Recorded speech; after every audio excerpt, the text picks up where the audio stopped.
welcome to Blackman Stories. Kindly subscribe to our YouTube channel. And don't forget to like and comment.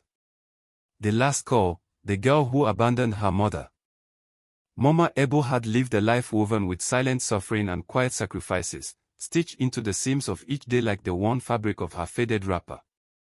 Every morning before the dawn cracked open the sky, she awoke to the dry cough that rattled her chest, reminding her of the years her fragile lungs had battled the dusty streets, the market smoke, and the cold harmattan nights. Her room, no larger than a closet, smelled faintly of herbs, old soap, and the bitter scent of inhaler medicine that barely kept her airways open.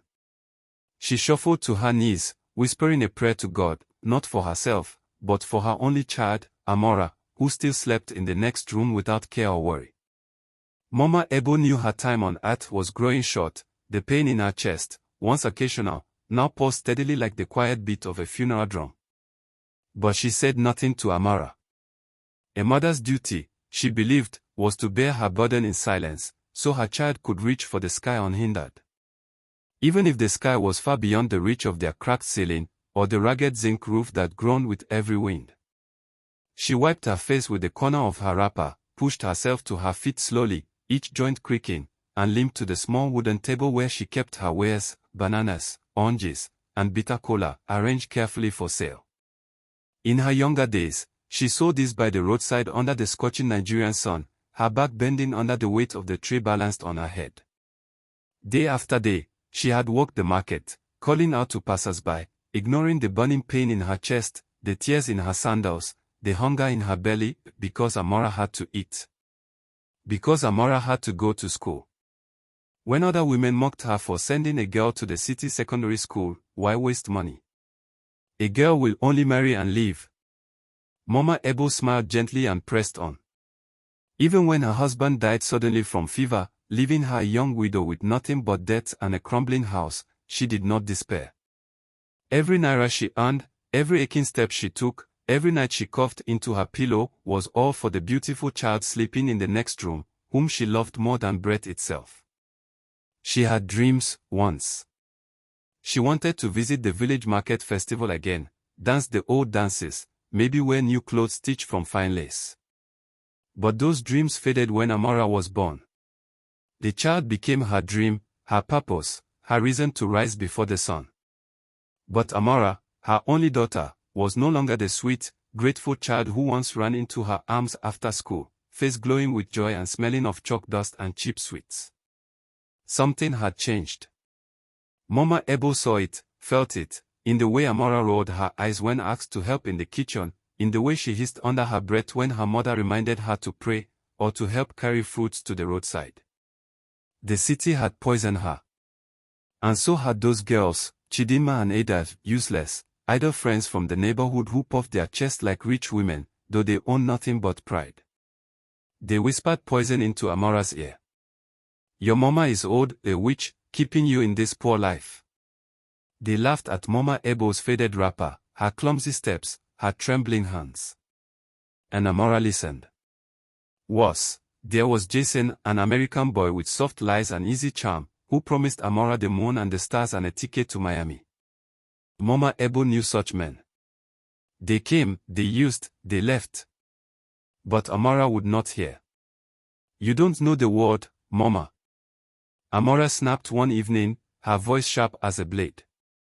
Mama Ebo's heart shrank at those words, but she said nothing. She only smiled, hiding her sorrow, praying silently that God would touch her daughter's heart before it was too late.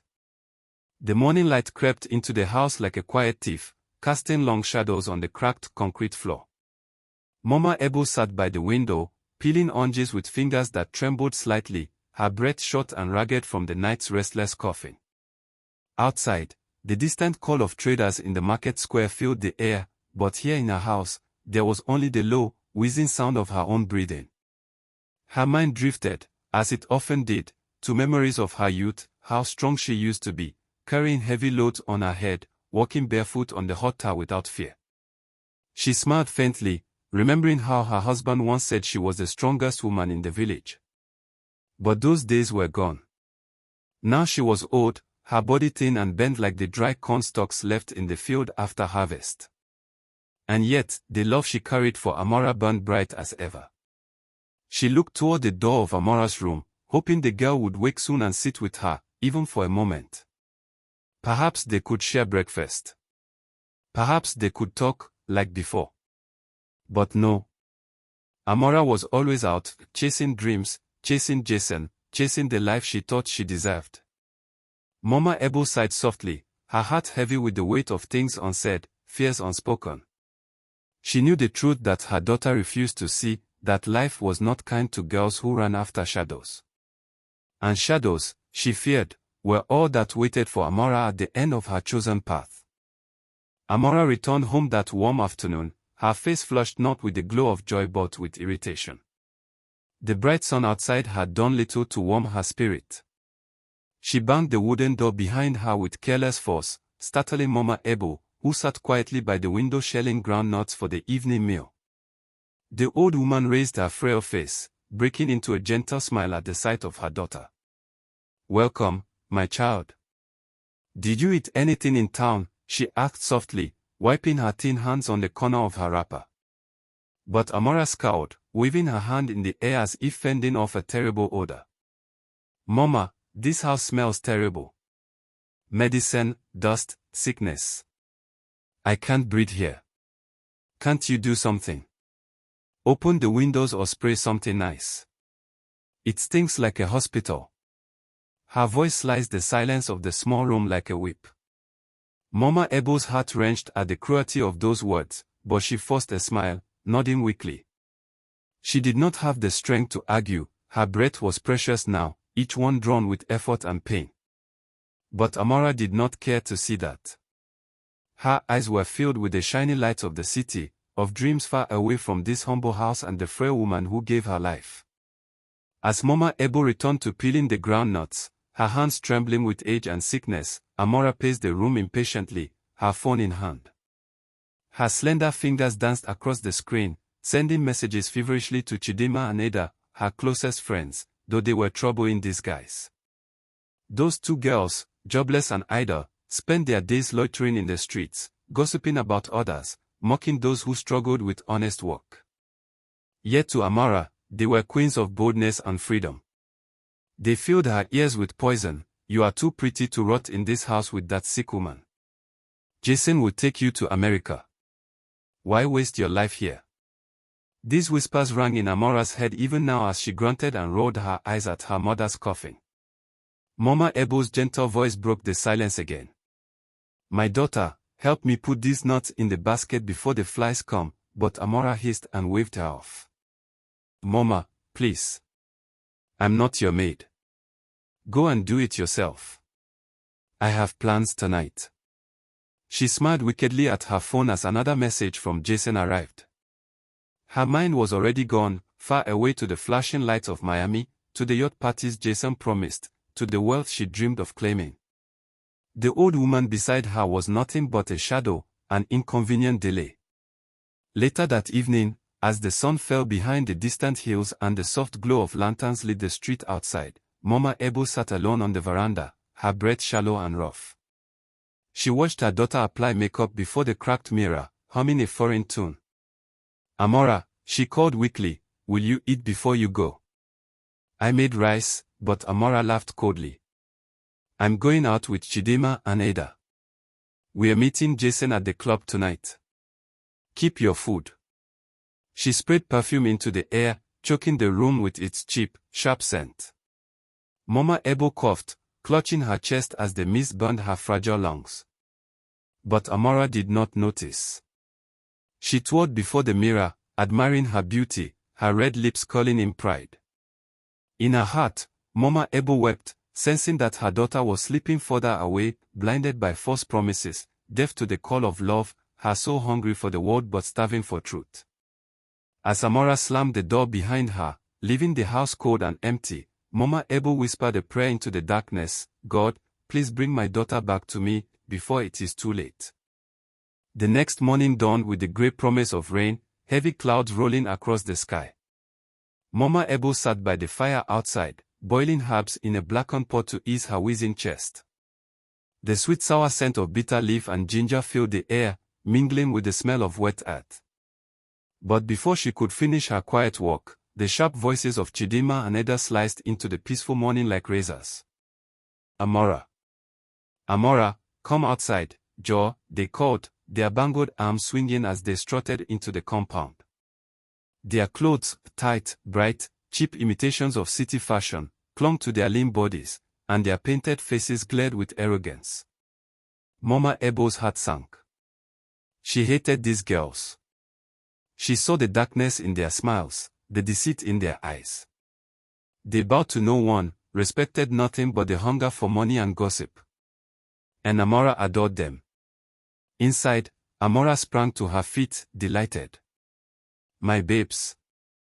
You're here, she laughed, running to greet them, ignoring her mother's pleading gaze. The three girls huddled in the corner of the yard, speaking in hushed, hurried tones. Babe, Chidinma whispered, you're wasting your time here. That old woman is chaining your life. Jason is your ticket out. America, baby. Dollars, fashion, fine life. Ada nodded fiercely. Yes, leave her.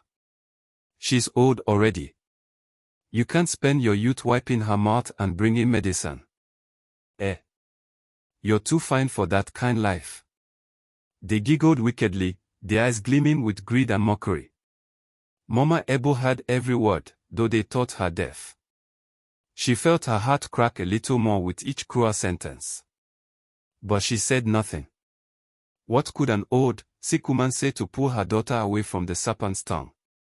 As the rain began to drizzle softly, pattering on the zinc roof, the three girls made their plans. Jason's party this weekend, Miami bound. Ada sang. All the rich boys will be there. Amora, you must go. Forget this place. Amora smiled, her heart racing. I know. I'm ready. Jason said he'll book my ticket soon. I just need to escape this madwoman's eyes for one weekend. They burst into laughter, shrill and heartless, as Mama Ebo coughed violently behind them. She gripped her chest, her breath sharp and painful. Amora glanced back but said nothing, only rolled her eyes and turned away. She's always coughing. Drama queen, she muttered. Chidinma and Ada sneered. She'll die soon. Old women like that don't last forever. Then you'll be free. Their words were poison, seeping into Amora's soul, hardening her heart against the trembling hands that once wiped her tears. And outside, in the gentle rain, Mama Ebo silently wept. Jason arrived in Nigeria that Thursday like a glittering spirit from another world. His tall frame, pale skin, and expensive sunglasses drew stares as he stepped out of the sleek black car waiting at the airport. Amora was beside herself with excitement, trembling like a leaf in the dry season wind as she ran into his arms. My babe. Jason grinned, kissing her on both cheeks. His cologne, strong, foreign, intoxicating, clung to her clothes. Chidinma and Ada giggled nearby, thrilled to be in the company of a real foreigner. Mama Ebo stood by the gate of the compound, watching from the shadows. Her heart sank deeper at the sight of the stranger, sensing the danger that clung to him like a shadow. But she said nothing. Amora would not listen. That weekend, Jason swept Amora, and her two friends, into a whirlwind of false luxury. They rode in his hired car to the city's finest clubs, drank imported wine, laughed in hotel suites where soft beds and cold air conditioning spoke of another life. Amora's heart swelled with pride as her friends gushed, "You've made it, babe. America is calling you." Jason whispered promises into her ear of Miami's sunlit beaches, of yachts, of freedom from poverty and sickness. But Mama Ebo's warning voice haunted her. "My daughter, not all that glitters is gold. Beware men with soft mouths and hidden hearts." But Amora silenced that memory with laughter, tossing her head back in Jason's arms as the world spun with false joy. On the last night of Jason's visit, he came to the house to collect Amora for one final party. Mama Ebo blocked the doorway with trembling courage, her hand on her chest. "Please, my child, stay home tonight. I need you. My medicine, My breath is not strong tonight, she gasped. But Amora shoved her gently aside, her eyes cold. Mama, stop pretending to die every day. You'll be fine. I'm going out. Jason smirked behind her. Let's go, babe. You deserve to live, not babysit an old lady. And so, Amora left her mother standing in the doorway, clutching the wall for strength, tears sliding down her wrinkled cheeks. As the car roared away into the dark, Mama Ebo slid to the ground, coughing, breathless, the weight of her daughter's betrayal crushing what remained of her fragile heart. The sky that evening was heavy and strange, the air thick with the scent of rain that never came. Mama Ebo felt it in her bones, the creeping chill that warned her of coming danger. She sat quietly on her small bed, her chest tightening as the minutes passed, her breathing shallow and uneven. The old inhaler by her side was empty. She had meant to buy another that day, but Amora had taken all the money to fix her hair in preparation for Jason's party. Her heart ached, not just from sickness, but from the silence of the house, the absence of her daughter's voice. Amora had left hours ago, dressed in a tight red dress, laughing as Jason's rented car whisked her away into the city lights. Mama Ebo had begged her to stay, to help her through the night, but Amora had waved her off, muttering about being tired of this dying drama. Now, in the gloom of her small room, Mama Ebo felt a sharp stab of fear. Her chest rattled with every breath, her hands trembled as she reached for the table to steady herself, her vision blurring. The night wore on slowly, painfully, as if the minutes were iron weights dragging across the floor. Mama Ebo tried to rise, to find water, to catch a deeper breath, but her knees buckled beneath her, sending her crashing to the hard floor. A sharp cry escaped her throat as her head struck the wooden stool nearby. Pain burst behind her eyes, bright and merciless. She lay there, gasping, her hand clutching her chest, her fingers searching blindly for the medicine that wasn't there. Above her, the dim bulb flickered, casting crooked shadows across the room. Tears slid down her cheeks as she whispered Amora's name, once, twice, over and over like a prayer. But no answer came. Only the lonely creak of the zinc roof under the restless wind. She thought of the necklace in the drawer, the one she had tried to give her daughter, the only thing left from her late husband. If she died tonight, no one would wear it. No one would remember. Hours passed. The neighbors, used to her silent suffering, did not check on her. They thought Amora was home, tending her sick mother. Mama Ebo lay motionless, her body cold against the floor, her breath rasping like dry leaves. Her mind drifted between pain and fading memory, the sweet face of little Amora running through the compound, laughing with baby teeth shining, her husband's rough hand on her shoulder at the market, the hot sun of her youth when her body was strong and full of life. Now all of it slipped away like water through her fingers. As the first cock crowed in the distance, her eyes fluttered closed. A sharp knock sounded on the door, one of the neighbors, finally curious about the strange silence.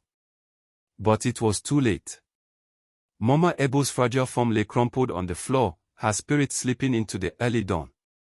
By the time Amora returned home the next morning, the house was already filled with hushed voices and fearful eyes.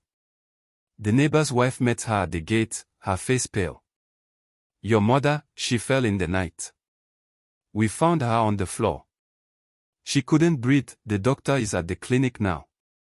Amora frowned, brushing past the woman without a word, irritation curling in her chest. She barely slept, having spent the entire night at Jason's hotel room after the party, drunk on cheap wine and empty promises. Her head throbbed, her feet ached from dancing. The last thing she wanted was to deal with another of her mother's sickly drummers. Inside, the house smelled faintly of blood and old medicine.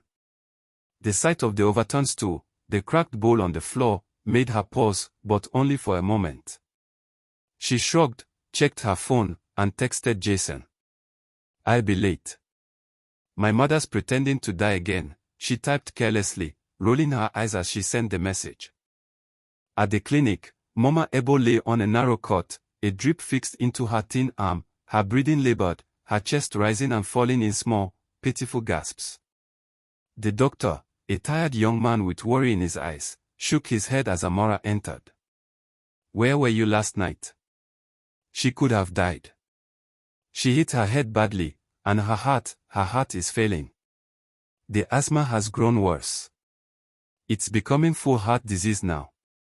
She must not be left alone anymore. "Another attack like this and she will not survive," he said sternly. Amora crossed her arms, looking away. Her mind was far from the clinic room.